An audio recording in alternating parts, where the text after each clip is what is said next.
makakuha ng free coin sa fireworks? Syempre panoorin lang ang video. Paano naman makakuha ng free coin sa fireworks? Una, punta lang sa live at antayin may lumabas na may nakalagay na, get your coins, at pindutin lang para mapunta ka sa room na may fireworks.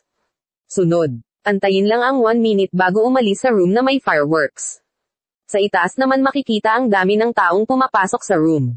Dito mo naman makikita ang oras kung 1 minute ka nang nag-aantay, dahil 5 minutes ang bilang nito. Tandaan, kung naka 1 minute ka na sa room ay pwede ka nang lumipat ng ibang room na may fireworks. Okay lang kahit hindi pa nadadagdagan ang iyong coins sa iyong basket dahil matagal talaga bago pumasok ang coins.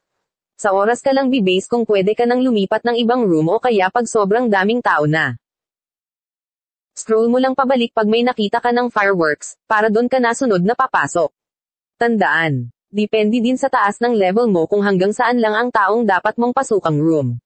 Tansyahin mo na lang kung hanggang saang dami ng tao ka nakakakuha ng coins.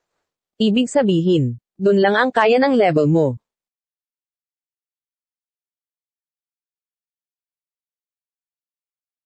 I-check mo lang ang iyong basket kung nadagdagan ang coins mo. Nadagdagan na nga ang coins ko. Paano naman magiging points ang coins? Una, dapat makaipon ka ng 1k coins para pwede mo nitong ma-trade o may palit sa 700 points. Dahil nga malaki ang kaltas dito kaya ang 1k coins ay magiging 700 points lang. May mga laro din dito na pwede mong laruin gamit ang coins mo.